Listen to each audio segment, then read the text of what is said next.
All right, today we're at the Cooperative Extension Service, and guess who this is? Yes. This is Jessica Strickland. Hey, Jessica. Hey, how are you doing? I'm doing fine. Horticultural Agent with the Wayne County Cooperative Extension. Today I want to talk about the segment on what type of grass would you consider for your lawn, and talk about with our area. A lot of people we notice move into the area and they're used to those cool season grasses that are kind of thicker, taller, dark green like fescues and bluegrass.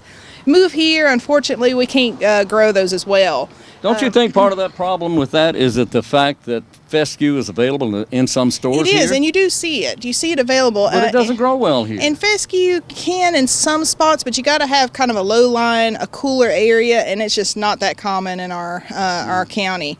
Maybe if you're in the north fringes and the western part of the county, you might get by with fescue, but there's not a lot of places that can. You really have to water it to get it through the summer. It's a cool season grass, meaning it grows well in the spring and the fall when the weather's cooler. Now in Greensboro, Winston-Salem, Charlotte, that area? You'll see it in Raleigh even. In Raleigh, okay. Yeah, so we're right on the edge of that transition. Unfortunately, we're just, for people that really want that kind of grass, we're on the warm season grass side. And fescue is a very nice grass, but it is is a cool season grass, so it just doesn't grow well. Would you suggest maybe if somebody did want to try fescue that they block off maybe a few square feet in their yard and put some seed out and see how it does? Yeah, I would give it a try first, not get too carried away with it, because the big key that we see is watering it through the summer to get it through the summer. But it takes a lot of water. It does. It takes a lot of work to keep it green. Yeah. So yes, yeah. Okay. Well, now let me ask you this: what grasses do well here in Wayne County? The grasses that do well for our lawns here in Wayne County are warm season grasses. So that's our Bermuda, Centipede, St. Augustine, Zoysia are the main four that we look at as doing well for lawns in our area. So each of those has its own characteristics. Yes, they do. A lot of them have different characteristics, and a lot of times we get people asked, what's the best grass for my lawn? And a lot of it's going to come to personal preference. There's likes and dislikes to all four types. So you're going to have to kind of determine what do you prefer versus some of the dislikes maybe you'd rather skip with certain types. Okay. When is the best time to be throwing out grass seed? Usually we're looking for most of these, you're looking at March to July. I tell people though, I would recommend going on the early side of that, because once we get into June and July, it's hotter in the summer, we tend to have less rain, and so you're going to have to water more. So I would do it by May if you're going to reseed or resod your lawn. Yeah, because it does get warm in June and July, and the seeds have to work harder. Yes, so I would go with March to May, that time frame. So right now is the best time. If you're going to overseed, or if you're going to seed a new yard or do any kind of work like that, now's the time to do it. Yes, it is. Okay, well, you brought some samples, or we have some samples we're going to look at. All right, so if you will, you walk that way, and I'll go this way, and we'll figure it out what we're going to do here. All right, now we have examples of zoysia grass. Yes. Tell me about zoysia. Zoysia grass is one that usually we can only find, you can only get it sodded. And now there's starting to be more seed available for zoysia. Right? The seed's probably a little expensive because it is newer and so forth. So I've heard people mention that to get seed, zoysia seed is kind of on the expensive side compared to the other grasses. I noticed that the blade is very thin. It is. It's a thin blade. And this one, the variety is called Xeon. And with this one, usually with zoysia, we're looking at that it's a very dense, very wear tolerant, so it can handle a lot of wear and tear. So if you've got children, a lot of activities in your lawn, that's something you want to consider as the wear and tear of some of these. So of these grasses, this might be considered one that would take a lot of traffic. This or Bermuda would be one that can handle the most traffic, probably. But it's a very dense feeling lawn. It's slow growing, so it doesn't require a lot of mowing like Bermuda does. And it can handle a little bit of light shade. Usually we say with all our grasses we need full sun, but there's a few that we'll mention, zoysia and another one, that can handle some shade. If you got very heavy shade, none of them's going to work well. No grasses will work well in heavy shade. No. All right. But this one can handle a little bit of shade. Some shade. Very drought resistant. So it can handle the dry weather during the summer that we can have in our area. And probably the one dislike with it is that the leaves are very stiff feeling. Yeah. So you have to have a very sharp mower blade to Okay. cut up, make a clean cut. So if you've got a aerial dull blade, quicker, that you got to be careful with that. But at the same time, this doesn't grow that high, does it? It does. Usually you're looking at mowing it to 1 inch to 2 inches mowing height. Okay. So kind of similar to Bermuda, you know, as far as that idea of mowing it close to the ground. So some of the advantages of this, a disadvantage is that it's expensive. Yes. But a big advantage is that it's slow growing. You don't have to mow it as often. Right. It is thick. Yes. And it takes traffic well. It does. And very drought tolerant. It's the other one. Drought tolerant. Yeah. All right. That's a good one there. Yes. Then. Just pricey. Uh-huh. All right. Now we're looking at Centipede, which is a thicker blade. It is, yeah. And it's not quite as thick, is it? Yes. Density is not as thick. No, it's not as thick or dense as Zoysia grass is. Centipede's one a lot of times you hear nicknamed lazy man's grass because it doesn't need a lot of fertilizer. It doesn't like a lot of mowing.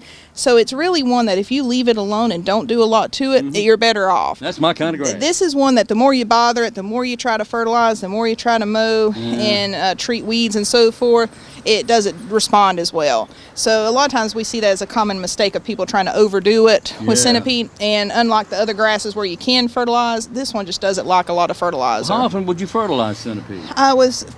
Fertilizing Centipede, you're looking at only fertilizing in around late May to early June with a little bit of nitrogen, not a lot, and that's it. And so really... Just once a year? Yeah, just once a year. So really you could just leave it alone and hardly ever just let fertilize it. Yes. Takes a lot of sun.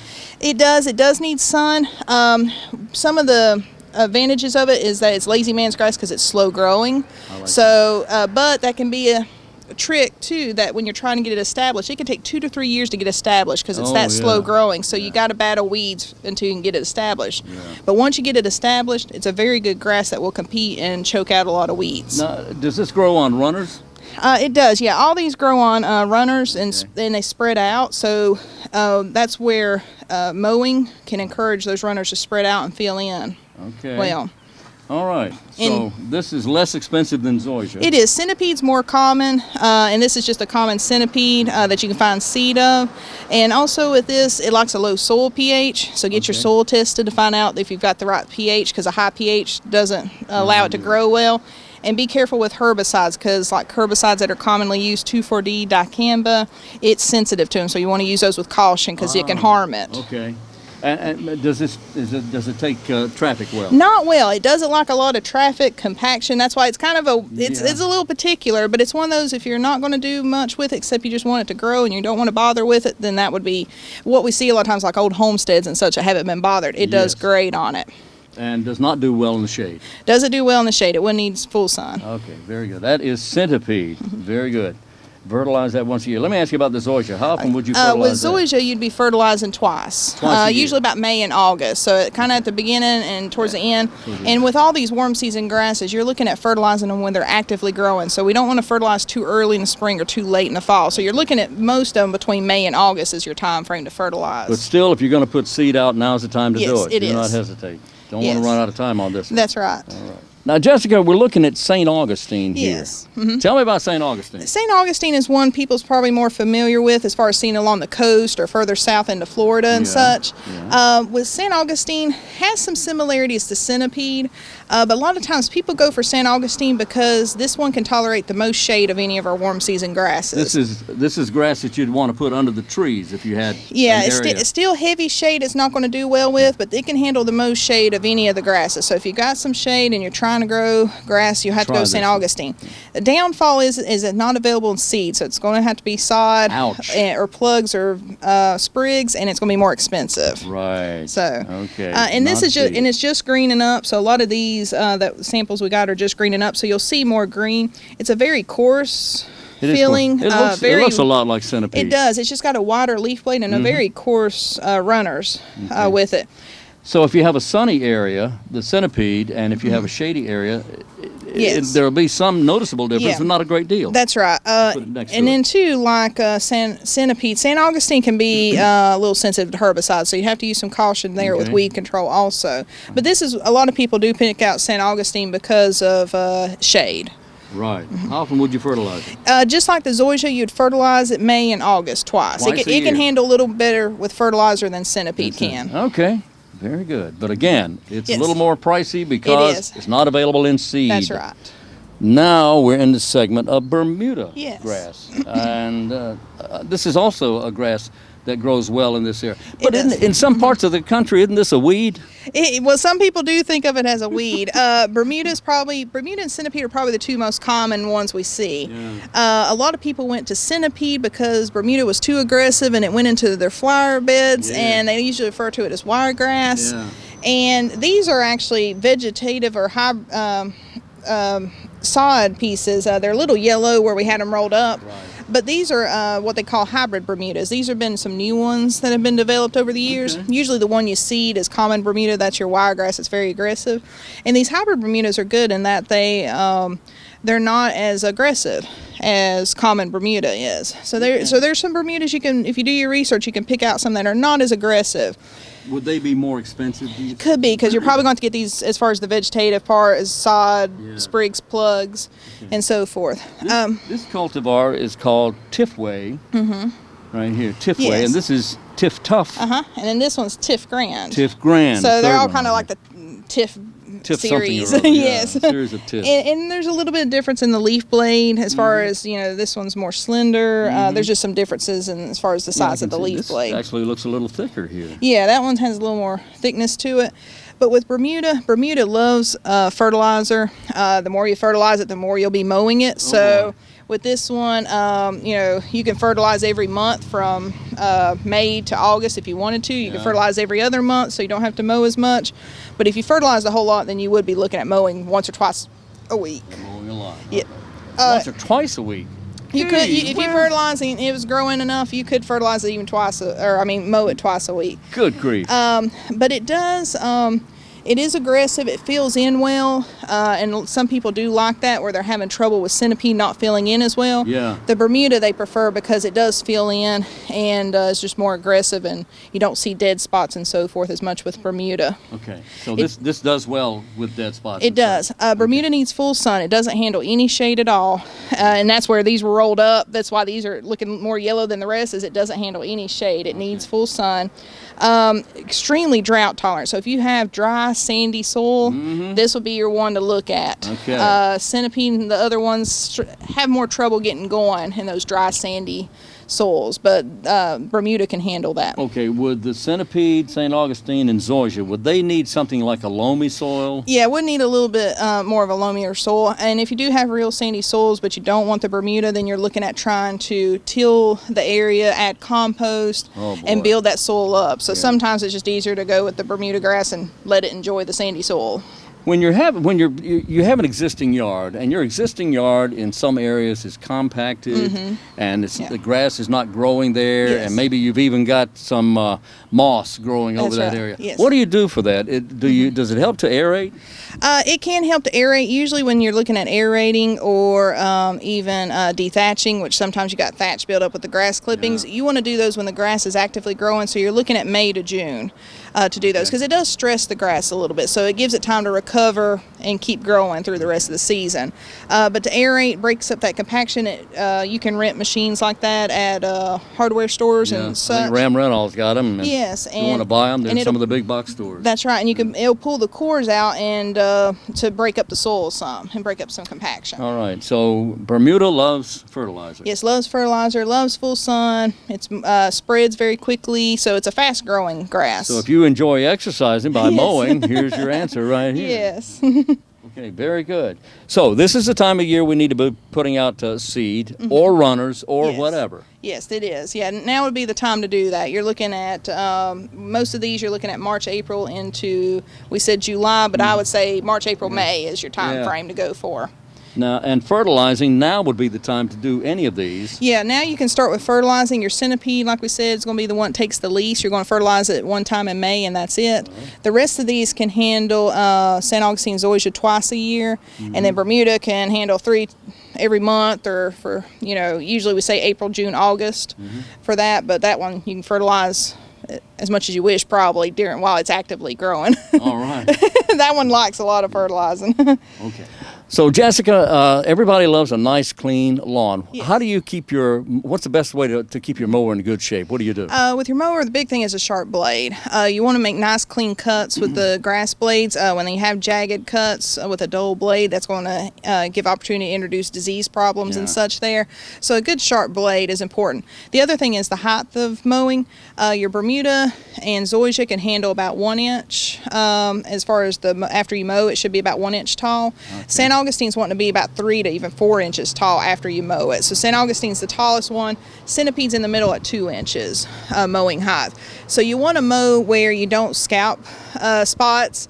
If you've got an uneven area, it's a little difficult because you hit spots that's still too tall, but you hit other spots that you've scalped it, and that leaves a bare spot for weeds to come in. And that does encourage weed growth, doesn't it? It does, yes. So, and these grasses, they do like frequent mowing. So if you're one of these, if you're going for vacation for a couple weeks, you come back and it's really tall, that's causing the grass to grow more upright instead of spreading out horizontally. And you want it to mow it enough that it's spreading horizontally and filling in those spots, so you eliminate all those bare spots for weeds to come in.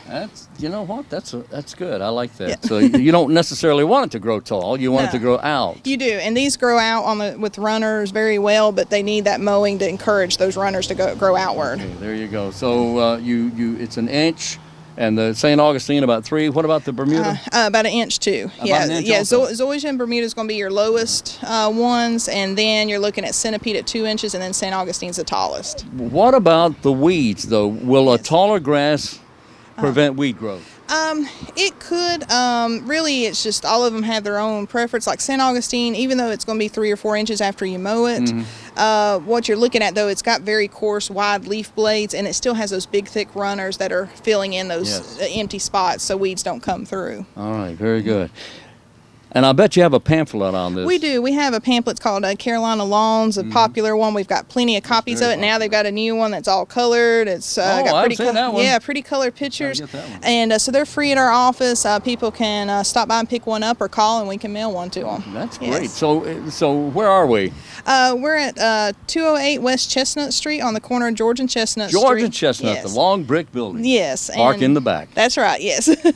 And our phone number is 919-731-1520. 731-1520, and you can call and get information. And I want to touch very quickly on the plant clinic. If someone is having a problem with their lawn, they can call the plant clinic. Yes, the plant clinic is open Mondays and Wednesdays from 10 a.m. to 1 p.m. and they're located in our office, so it's still the same location, but their phone number is 919-731-1433. And if you have a sample, if you have a problem with your grasses, bring a sample over. Yes, yeah. Monday or Wednesday. Yes, sample, or if you can email pictures, you can call them, they can share the email address. Pictures are great because sometimes a sample doesn't tell us the whole story, and pictures plus a sample can tell us a lot more. All right, and if you can't get here on a Monday or a Wednesday, call them 24/7. Yeah, you can call and leave a message. Yes. And leave a message, and then they'll get back with you. Yes, they will. Right.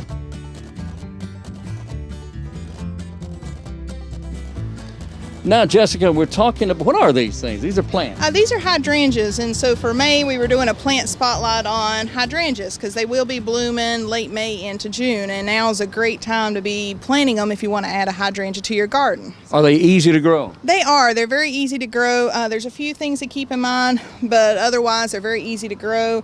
There's different types of hydrangeas, a lot of different kinds. Usually they prefer morning sun and afternoon shade. You do want to avoid hot, dry areas for them that might get hot and dry in the summer and where you have to water them extra. So a little bit of protection, a little bit of shaded area is good for them. Think about the name, hydrangea, hydra. Yes, that's needs water. That's right, yes, absolutely. Okay, yes. All right, now, but they're easy to grow? They are. Pink or blue? Well, and this one is what we call is Hydrangea macrophylla is the scientific name. Yeah, I knew that. And but it's called big leaf or French hydrangea. And this is one that you think of with hydrangea. It's got the big blooms on it that are either, like you said, blue or pink, or maybe sometimes a little of a purplish color. Yeah. And everybody always asks about the color. How do you get that color? It's not just the variety, it's the soil pH. The soil pH indirectly is involved with it. It's actually aluminum in the soil is what has an effect on the color. Aluminum? Yeah, but you have to look at the soil pH, because the soil pH, it'll determine how much aluminum is released to the plant. So if you check your soil pH with a soil test, a lower soil pH will encourage blue flowers. A higher soil pH will encourage pink flowers. And if it's purple, that means it ended somewhere in the middle. Okay. Yes, purple in the middle. The soil okay. pH will help you determine. And you can actually find in garden center stores and so forth products to change the color of the hydrangea. If you add lime, you're going to increase the pH and go more towards pink. You can add sulfur and decrease it and go more towards blue. Whoa, you have that much control over it. Yes, oh, you can. You can change it. Okay, so you can get it to match your drapes or something. There you go. Something like that. Anyway, yeah. Okay, very good. And that's this one, right? That's this one. This one, the variety of it is actually Nico Blue. So when it's got the big blue flowers when that soil pH is low enough. Yeah. And we think of big leaf hydrangeas because they have those big, larger leaves. Yeah. And there's a lot of different varieties of these hydrangeas. They grow from 4 feet to 12 feet tall, depending on what variety you get. And some of them are like the lace caps, where they have a few flowers kind of spread out, but then some of them have the big snowball size blooms. But there's a lot of varieties to pick from with these large, big leaf hydrangeas. And there should be labeled as to how tall they're going to grow. There should, yeah. Check your label, check the variety to determine how big it is, and to determine that. All right. Now, what about this monster here? This one, it looks a little different, and like you mentioned before we started, it looks like an oak leaf. It does look like an oak leaf. And so it's an oak leaf hydrangea, so it's a different type of hydrangea. These blooms that are starting to form here will open up and turn white. So white's the only color you'll get with this one. The soil pH doesn't change the color like other hydrangeas. But it'll have white, but it's just a pretty plant just because those leaves are different and those large white flowers come out in, again, late May, early summer. But you treat it just like the other hydrangeas. Okay, lots of water. Yeah, still needs lots of water, needs a spot. Again, morning sun, afternoon shade is good for it. Different cultivars, different heights? There are some different cultivars. Usually the height is running about 6 feet or so. Oh, okay, for the white one, yes. About 6 feet. What about this red? Is this a problem? It could. It might be a little bit of cold damage. There are a few little leaf spots on here, and hydrangeas are known for getting a leaf spot. So I think it's I can't think of the name of it. It starts with a C right off. And I know what you're talking about. It's that C. Yes, thing, and but it's a fungal leaf spot. A few is not going to be a big deal like that. I wouldn't worry about that. But if it starts to get to where it spreads, making sure you do a good cleanup of the leaves that drop. Yeah. And then if it got really bad, a fungicide could help. And once you see those big white flowers, you're not going to be concerned about that anyway. Yes, you won't even see that's that. right. Yes. But now you mentioned something cleanup around the bottom. Now, once leaves start dropping, if there's a problem, especially you clean up underneath. You do, yeah. That helps with disease control, is cleaning up those leaves around the bottom, picking them up, because the leaves, the disease can overwinter on those leaves for next year. And that's true with any shrub, isn't it? It is. It's true with a lot of them. And then the other thing people ask a lot about is pruning. With pruning these, you want to prune them after they finish flowering, because they bloom on old wood. So if you prune them late winter, you're going to cut the flowers off. So you want to wait till after it finishes flowering, and before you prune. About mid to late summer. So if you prune them, how far down do you go? Really, it depends. They can handle quite a bit of pruning. Okay. And so some people you see cut them way back and then let them come back out. This one, like with the branches from last year, you can simply take and snap those out and clean them up that way also. So, very good. All right. Hydrangeas right here. Yes. All right. Now, we have one more thing we want to look at. You want to grab that? Yes. Then I'll just stand here and do a dance. 2, 3, 4. Well, one of my favorites is roses. Everybody loves roses, but now roses are not always easy to grow. Some are easier than others. Yes. All right, but I want to, and before we get into that, we could do a whole show about roses. We could, yes, we could. But we wanted to highlight one potential disease that you might run into with your roses to be on the lookout for. Very common. For this month. And it's black spot disease, and it's a fungal leaf spot. And with roses, it depends on what variety you get. Some's going to be more susceptible than others. So if you're just looking for roses, you might consider looking for ones that have some resistance to black spot disease. Knockout roses. Are they susceptible? Or are they?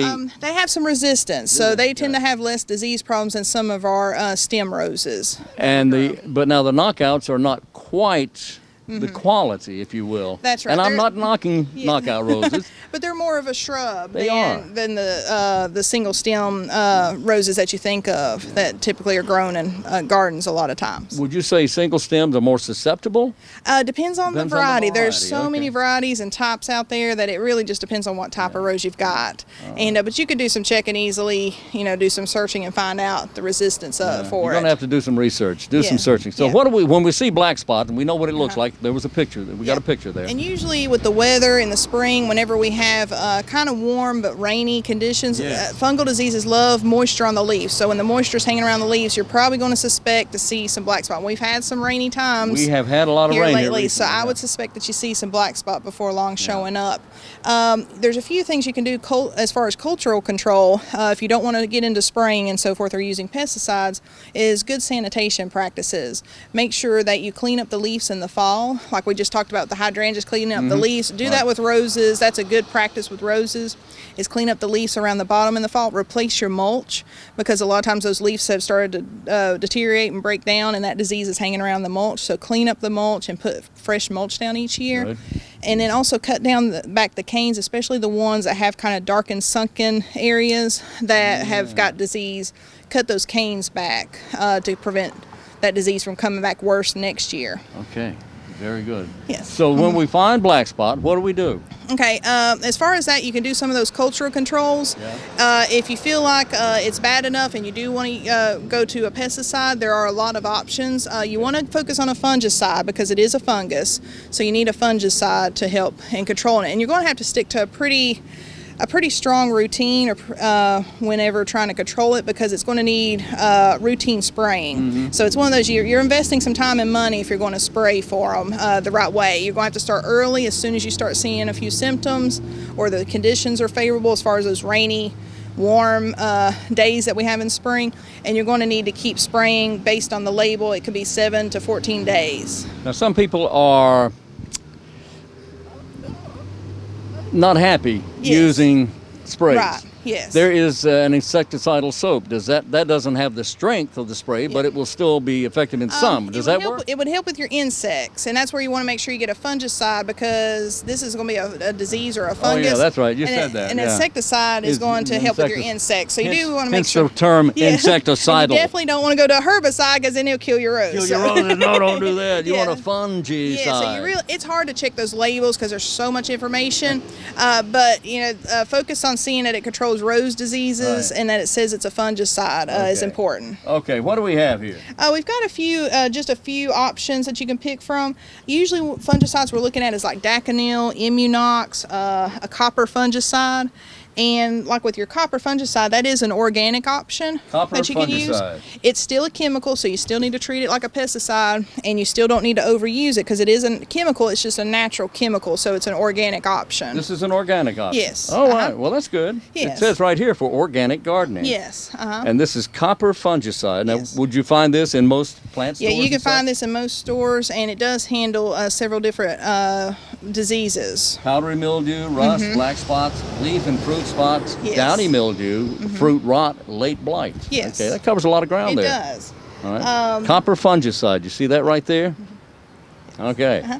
Is it really copper in there? Yeah, it's a copper product. Okay, it says it's copper octanoate. Octanoate. Some foreign word I don't know here. We'll stick to copper. Yeah, let's stick to copper. It's called copper is what it's called. Yes. All right, what else you got? This one's another very common Daconil. fungicide called Daconil. The chemical name down at the bottom, active ingredient, it's got a long word, starts with a C. That's the word, that's the one but it's important that if you do have a disease or a problem, you can contact us. We can give you those names so you know what to look for, because sometimes it's sold under different brand names. Daconil and but you want the active ingredient. Yeah, it doesn't have to be the Daconil. No, it might not be sold as Daconil, but there's the active ingredient will let you see what's available for you as far as different brands and such. Well, even if I could say the word, I can't see it because it's blooming print. It's so blooming small. Yes, it is. So you really have to look close. You got to look close with a magnifying glass. And anyway. then the last one we had is, again, it's a long word. It starts with a T. Okay, a T word. But you can see, though, looking at it, says it is for disease control in roses and flowers. It does mention black spot. So looking for those key words, that's disease, for shrubs, roses, looking for black spot and so forth, can help you in narrowing down the possibilities there. And usually once you find one, they're all kind of grouped together in stores, where you can kind of shop and compare. Are all these liquid? Yes, they are all liquid. I've seen a powder for roses. Does that do any good? It could. It depends on what the chemical is. And the variety. Yes, it does. Yeah, it depends on that. So check your label closely to see. Yeah. And with any of these, as far as how to use them, all of them's going to be different. So we couldn't tell you how much to use of, each one or how often. You're going to have to kind of open up this little booklet they have in the back. It comes with a booklet? It does. Yes, that's kind of scary. It comes with a book. Yeah, I know. It comes with a booklet. But how many know that? Most of these come with booklets. Yeah, and most people don't want to look through this, but you do want to look through and read about how much. It says how much to use. Like this one says to add 1.5 tablespoons to a gallon of water. Read the before you use. Like this one, you don't want to put near lakes, streams, rivers, ponds. So it has some important information, and you are supposed to, by law, follow that pesticide label properly. And if you don't follow, you got to read the labels. Yes, you do. Why even buy the stuff if you're going to waste it? And some people think, well, if it says a tablespoon, I'll add half of the bottle or something. It'll do more, and that can cause more damage than good. So it's just like medicine. You want to use it properly, so you got to read the instructions on it. Read the instructions. Do not over apply. Yes. Do not over apply. All right, very good. Yes. Jessica Strickland, she's a horticulturist for horticulture agent for Cooperative Extension. Thank you. Yes, thank you. All right, Jessica, way to go.